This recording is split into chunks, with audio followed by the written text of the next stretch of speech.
Parents neglected me my whole life, but now that I'm rich and successful, they suddenly need my help and want to be a family. My name is Christopher and I am 28 years old. For context, my parents are in their late 50s and my older brother Oliver is 31. I'm posting this on Reddit because honestly, I am so confused and hurt and I need some outside perspective. I've been a lurker on our relationship advice for ages and I always appreciate the honest takes here. So where do I even begin? Growing up, it always felt like I was living in Oliver's world, not my own family. My parents, especially my mom, were completely obsessed with him. Everything was always about Oliver this, Oliver that. He was the golden child, the star athlete, the charming one. And me? Well, I was just Christopher. The quiet kid who got good grades and stayed out of trouble. Basically invisible. It wasn't like they were actively mean to me, it was more like they just didn't really see me. They went to all of Oliver's football games, cheered him on at every school event and bragged about him to anyone who would listen. For me, my school plays, maybe they'd show up, maybe not, report cards with straight as. A quick "that's nice" before they went back to talking about Oliver's latest achievement. It's not an exaggeration to say I grew up feeling incredibly lonely, even within my own family. I spent most of my time in my room, reading books and studying. School became my escape, my way of proving myself because it was clear my parents weren't going to. I excelled academically, got scholarships, and eventually went to a great university far away from home. That distance, both physical and emotional, was exactly what I needed. College was amazing. For the first time, I felt like I could be myself, be appreciated for who I was, not just in comparison to Oliver. I made friends, joined clubs, and actually started enjoying life. I studied computer science and discovered I had a real knack for it. I graduated top of my class and landed a fantastic job at a tech company right out of college. Fast forward a few years. I worked my butt off, climbed the corporate ladder, and now at 28 I'm doing incredibly well. I'm talking seriously well. Like comfortable house, nice car, investments doing great, early retirement on the horizon kind of well. It's all thanks to my hard work and determination, fueled in no small part by wanting to prove myself to, well, everyone, including my parents, even if I didn't consciously realize it at the time. For years after I moved out, contact with my parents was minimal. Occasional holiday phone calls, maybe a quick visit once a year. They never really seemed that interested in my life, and honestly, I didn't push it. It was easier to keep them at arm's length. Oliver, on the other hand, was still the center of their world. He bounced from job to job, never really finding his footing, but they always bailated him out, supported him, and made excuses for him. Classic golden child syndrome, right? Then, about a month ago, things started to change. Out of the blue, I get a text from my mom. Just a simple, "Hi Christopher, how are you?" It was so out of character for her to initiate contact like that, especially without needing something, that I was immediately suspicious. I replied politely, "I'm doing well, Mom, how are you?" She texted back almost instantly, "We're doing okay. It's been too long, we should really catch up." Again, red flags everywhere. "Sure," I replied, "what did you have in mind?" And then the calls started, my mom calling every few days wanting to chat. At first it was just general small talk, asking about my job, my life, things she'd never shown any interest in before. It was awkward and uncomfortable. It felt fake, like she was reading from a script. But I played along, curious to see where this was going. Then last week the other shoe dropped. My dad called, which was even rarer than my mom calling. He started with the same pleasantries, then got straight to the point. "Christopher," he said, his voice sounding strained, "we need to talk about something important. It's about the family." Oh boy, here we go, I thought. "Okay," I said cautiously. "Well," he continued, "as you know, things haven't been easy for Oliver lately. Did I mention Oliver is 31 years old? He's had some financial setbacks." Financial setbacks. I translated in my head to Oliver has blown through all the money Mom and Dad have given him, and now he needs more. "Right," I said, keeping my tone neutral. "And," my dad went on, hesitating slightly, "your mother and I were not getting any younger. Things are getting a bit tight for us too." Tight. My parents are pretty well off. They own their house outright, they both have pensions. What was going on? "So," my dad finally said, taking a deep breath, we were hoping you could help us out, Christopher." Help them out, me. After years of being ignored, overlooked, and basically treated like I didn't exist unless they needed something minor like tech support. Now they want my help. I felt a surge of anger mixed with a strange sense of vindication. "Help you out with what, Dad?" I asked, keeping my voice calm even though inside I was seething. "Well," he said, and I could practically hear him squirming on the other end of the line, "Oliver needs a loan to get back on his feet. And your mother and I were finding it harder to manage everything on our own. We were thinking, maybe you could contribute to, the family fund." The family fund. There was never any family fund when I was growing up, unless you counted the Oliver fund. This was unbelievable. They were actually asking me, the son they barely acknowledged for years, to bail out their precious Oliver and supplement their own comfortable lifestyle. "Dad," I said slowly, "are you seriously asking me to give you money?" "It's not just giving, Christopher," he protested. "It's family. We need to support each other. And you're doing so well, you're so successful.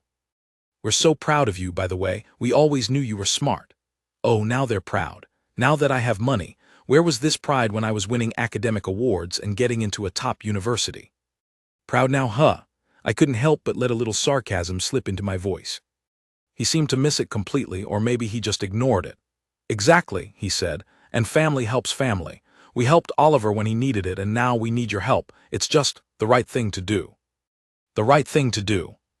After years of making me feel like I was less than, after years of prioritizing Oliver at every turn, after years of barely even asking about my life, now they were lecturing me about family and doing the right thing.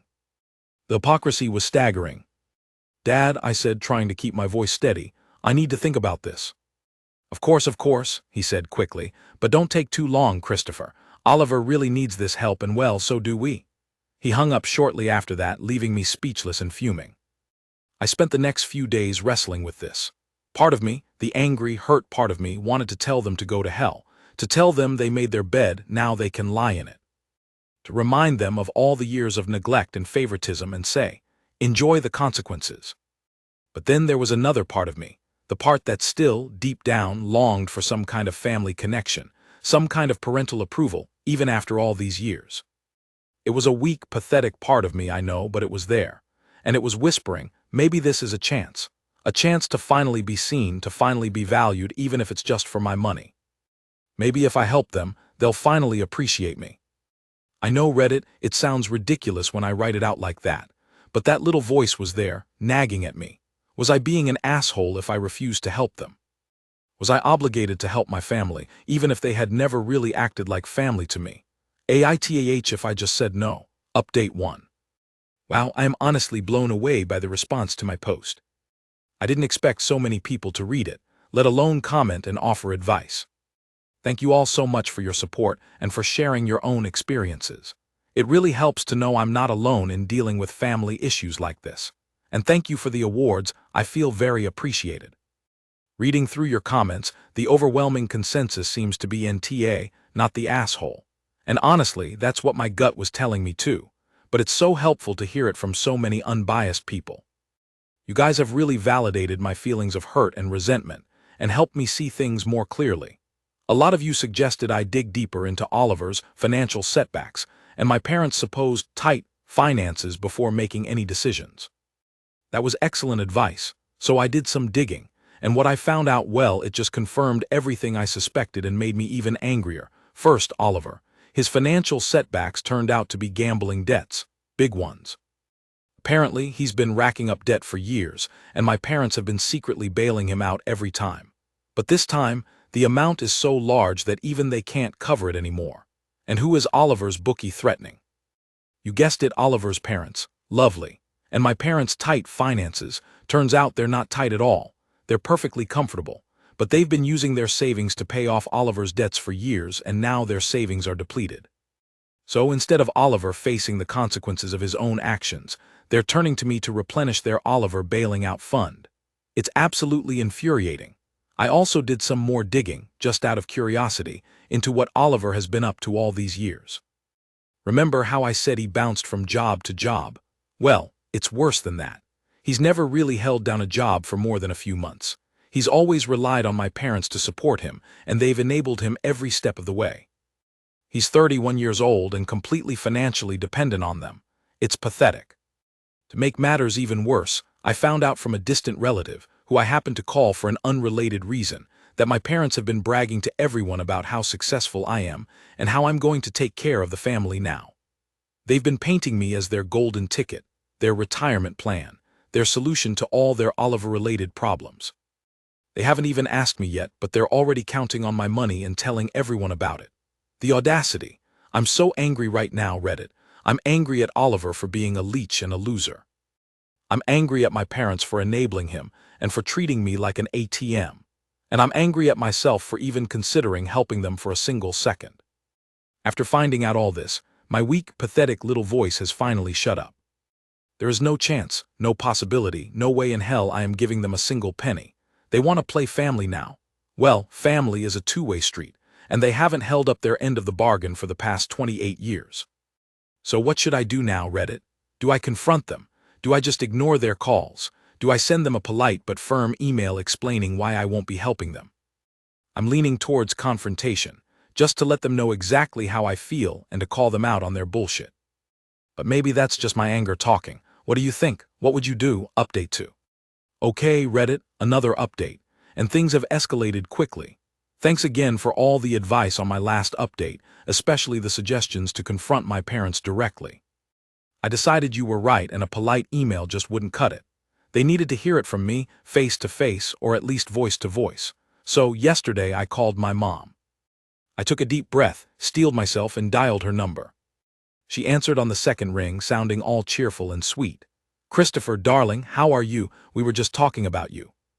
"Mom," I said, cutting right to the chase, "we need to talk about your request for money." Her tone shifted instantly. The sweetness vanished, replaced by a nervous edge.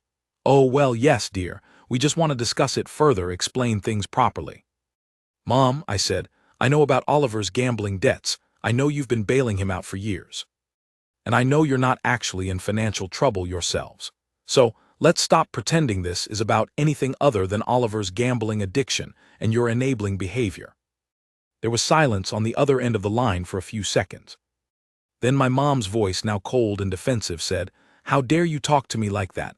Oliver is your brother, and we are your parents. You should show us some respect." "Respect," I repeated, incredulous. "Respect is earned, Mom. And you haven't earned mine, not for a long time." I could feel my anger rising, but I tried to stay calm and measured. "I'm not giving you any money, Mom. Not for Oliver, not for you, not for anything. I will not enable Oliver's addiction, and I will not reward you for years of neglect." "You ungrateful child," she shrieked, "after everything we've done for you." "Everything you've done for me," I laughed, a bitter, humorless laugh. "Mom, you barely noticed I existed. You poured all your time, energy, and money into Oliver, and I was just there. I raised myself, Mom. I paid for my own education. I built my own life all on my own. And now, when I'm finally successful, you suddenly want to be parents. You suddenly want my help. It's disgusting." "Oliver is family," she yelled. "He needs our support." "And what about me, Mom?" I asked, my voice trembling slightly. "Wasn't I family too? Didn't I ever need your support? Where were you when I was struggling, when I was lonely, when I just needed a parent to care?" She didn't answer. She just started crying loudly and dramatically. "You're breaking your mother's heart," she sobbed. "How can you be so cruel?" "Cruel," I said, my voice now rising too. "Cruel is ignoring your own child for their entire life and then expecting them to bail you out when your golden child messes up. Cruel is using me as an ATM after years of treating me like I'm invisible. I'm not being cruel, Mom. I'm just finally standing up for myself." Then my dad got on the phone. "Christopher," he said, his voice low and menacing, "you listen to me. You will help your family. You owe us. We brought you into this world. We raised you. We provided for you." "Provided for me?" I scoffed. "Barely. And bringing me into this world was your choice, not mine. I don't owe you anything. In fact, if anyone owes anyone, it's you who owe me an apology for years of neglect and emotional abuse." I know, emotional abuse is a strong word, but honestly, that's what it felt like sometimes. "You are a selfish, spoiled brat," my dad roared. "You've become rich and arrogant and you've forgotten your family. You'll regret this, Christopher. You'll regret turning your back on your own parents." "Regret," I said, my voice now cold and hard. "The only thing I regret is not cutting you out of my life sooner. Consider this my official resignation from the family. Don't call me again. Don't text me. Don't contact me in any way. I'm done." And I hung up. I immediately blocked both their numbers and Oliver's number too, just for good measure. I feel exhausted and a little bit shaky, but also strangely liberated. It's like a huge weight has been lifted off my shoulders. I finally said what I needed to say, and I finally cut ties with people who have been toxic to me my entire life. I'm sure the comments section will be divided on this one. Some of you will probably think I'm being too harsh, too unforgiving. Maybe I am, but honestly, Reddit, for the first time in my life, I feel like I'm finally free. Free from their expectations, free from their judgment, free from their negativity. And that feels amazing. Did I go too far? Was I too harsh? Am I going to regret this? Maybe. But right now, in this moment, I feel like I finally did the right thing for myself. AITAH for cutting off my parents. Update 3. Okay, Reddit, final update for now. And things have gotten even crazier, if you can believe it. First of all, thank you again for all the support and validation on my previous updates. It really helped me to stay strong and stick to my decision. And for those of you who thought I was too harsh, I appreciate your perspective too, even if I don't agree with it. So, after I blocked my parents and Oliver, I thought that would be the end of it, at least for a while. Boy, was I wrong. The next day I started getting calls from unknown numbers. I ignored them at first, but they kept calling and calling. Finally, I answered one, figuring it was probably a telemarketer or something. "Hello," I said cautiously. "Christopher. Is that you?" It was my mom's voice, sounding frantic. "How did you get this number?" I demanded, immediately regretting answering. "It doesn't matter," she said, her voice trembling. "Christopher, you need to unblock us. We need to talk." "No, Mom," I said firmly. "We have nothing more to talk about. I made my decision. It's final." "But Christopher," she wailed, "you don't understand. It's Oliver. He's gone missing." "Missing Oliver?" My initial reaction was skepticism. Oliver is dramatic, and my parents are masters of manipulation. Was this just another tactic to get me to unblock them and guilt me into giving them money? "What do you mean, missing?" I asked, keeping my voice cold. "He left a note," my mom sobbed, "saying he couldn't take it anymore, saying he was a failure and a burden, saying he was going to end it all." Okay, that got my attention. Even though I was angry at Oliver and my parents, I didn't want anything bad to happen to him.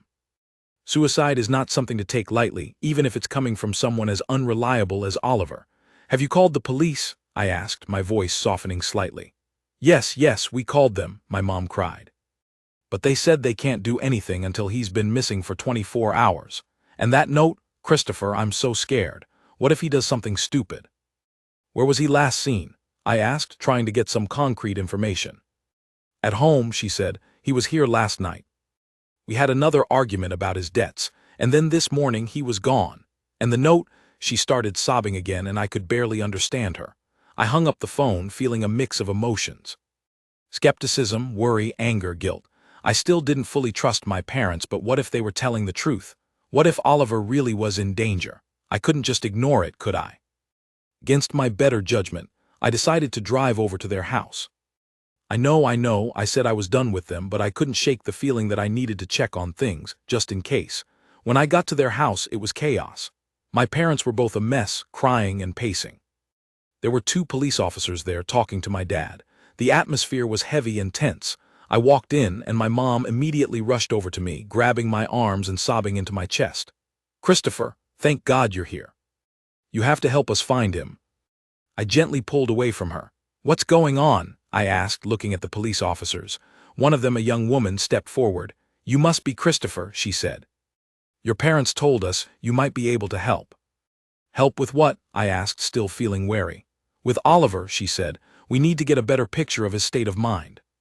Your parents are understandably distraught, but they're not giving us much to go on. Can you tell us anything about his recent behavior, his mental state, anything that might help us find him?" I hesitated for a moment. Did I really want to get involved in this? Did I want to get sucked back into their drama? But then I looked at my mom's tear-streaked face and my dad's pale, worried expression, and I knew I couldn't just walk away. Even after everything, they were still my parents, and Oliver was still my brother. So I spent the next few hours talking to the police, telling them about Oliver's gambling addiction, his financial problems, his history of depression, and my parents' enabling behavior. I tried to be as honest and objective as possible, even though it was painful to dredge up all the family dysfunction. The police took my statement and said they would start a search for Oliver. They asked me to stay in contact and let them know if I heard anything from him. Then they left, leaving me alone with my parents. The silence in the house was deafening. My parents were sitting on the sofa, looking lost and defeated. For the first time, I saw them not as my neglectful, Oliver-obsessed parents, but just as two scared, worried people. My mom looked up at me, her eyes red and swollen. "Christopher," she said softly, "thank you for coming." "Yeah," my dad mumbled, "thanks, son." Son, it had been a long time since I'd heard him call me that. It sounded strange, almost foreign, but also not entirely unpleasant. I sat down on the armchair opposite them, feeling completely drained. "What now?" I asked, more to myself than to them. "We wait," my mom said, wiping her eyes. "We wait and pray that he's okay." We waited, the hours crawled by, the phone remained silent. The tension in the house was thick enough to cut with a knife. I stayed with my parents, offering them tea, making sure they ate something, just being there. It was awkward and uncomfortable, but it felt necessary. Then late that evening the phone rang. It was the police. They had found Oliver, he was safe. He had checked himself into a hotel a few towns over. He was shaken up but unharmed. Relief washed over me, so intense it almost made me weak. My parents burst into tears of joy and relief. The police said they would take Oliver to the hospital for a mental health evaluation and then release him to my parents. I stayed at their house until Oliver was brought home. He looked pale and exhausted, but he was alive. He mumbled a thank you to me, barely making eye contact. My parents hugged him tightly, showering him with relief and affection. And then something unexpected happened. After Oliver was settled in bed, my mom turned to me, her eyes filled with tears. "Christopher," she said, her voice choked with emotion, I am so sorry for everything, for how we treated you, for neglecting you, for always putting Oliver first. We were wrong, so wrong. Can you ever forgive us?" My dad nodded, his eyes also wet. "Yes, son," he said. "We're so sorry, we messed up. We love you, Christopher. We really do." I looked at them, really looked at them, for the first time in a long time. And I saw not the perfect, Oliver-obsessed parents of my childhood, but just two flawed human beings who had made mistakes. Big mistakes. Mistakes that had hurt me deeply, but mistakes nonetheless. Could I forgive them? Could I forgive years of neglect and favoritism? Could I suddenly become the loving, supportive son they wanted me to be now? I don't know, it's going to take time. A lot of time. But in that moment, seeing their genuine remorse, seeing their vulnerability, seeing their love, however flawed and belated, I felt something shift inside me. Maybe, just maybe, there was a chance for us to rebuild something. Not the perfect family I never had, but maybe something. "Thank you," I said quietly. "Thank you for saying that." And that's where things stand now, Reddit. Oliver is safe, my parents have apologized, and I'm left to figure out what comes next. I don't know what the future holds for my family. I don't know if we can ever truly heal the wounds of the past. But for the first time in a long time, I feel a glimmer of hope. Maybe, just maybe, things can get better. What do you think, Reddit? What should I do now?